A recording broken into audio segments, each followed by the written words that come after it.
चटर्की TV news Marathi मध्ये सर्वांचे सहर्ष स्वागत। पाहूया आजच्या ठळक घडामोडी। नमस्कार, मी लक्ष्मण जगगोन। जो काय काल प्रकार घडलं ते थोडं चुकीचं झालं आणि महाराजांचा मला फोन आला भेटायचं आहे लक्ष्मण म्हणून। मी महाराजांना भेटायला गेलो आणि आपली गाठभेट पण झाली आणि सोबत रवी तमनगोडांचे वडील त्यांनी पण होते, त्यांचा पण मी पाया पडून आदर केलो आणि आपलं चर्चा चालू असताना महाराजांना एक शब्द वापरले की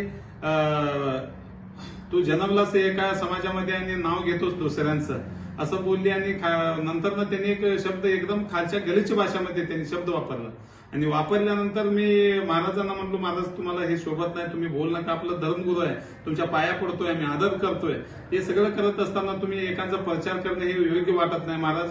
तुम्हाला आपले सगळी बहुजन समाज बसवेश्वर महाराजांना जो काय आम्हाला सांगितलेलं आहे आणि मी बसवेश्वरांचा तत्वावरती चालणारा माणूस आहे आणि 12 बलुतदारांना घेऊन त्यांनी एकच समाजाची त्यांनी गुरु नव्हते आणि त्याच्यासाठी तुम्ही पण महाराज तुमच्या मठामध्ये बसत जावा आणि तुमचा आम्ही आदर करतोय आणि तुम्हाला पाया पडतोय आणि सगळी माणसं तुमच्या सोबत असतात, असं करू नका म्हटलो मी। आणि त्यांनी जो काय प्रकार घडला ते चुकीचं त्यांनी मला बोलली आणि नंतर जो काय संध्याकाळी पत्रकार परिषद घेतली आणि तिथं ते पण कुठं घेतलं, रवी तमनगोडा पाटलांच्या ऑफिसमध्येच घेतलं।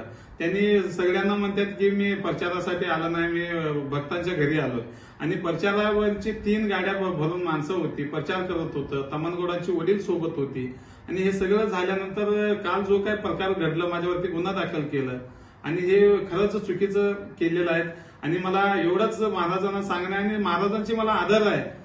तुम्ही प्रत्येक देवस्थानमध्ये आपल्या भागात किती देवस्थान किती महाराज आहेत, महाराजांना सुद्धा तुम्ही विचारू शकताय सगळ्यांना। मी सगळ्या महाराजांची आदर करतोय, यांनी जो काय काल केलं ते चुकीचं झालं, मी एवढंच बोलतो, थांबतो। जय हिंद, जय महाराष्ट्र। पुढील बातम्या पाहण्यासाठी आपले चॅनल लाईक आणि सबस्क्राईब करा व बेल आयकॉन दाबायला विसरू नका।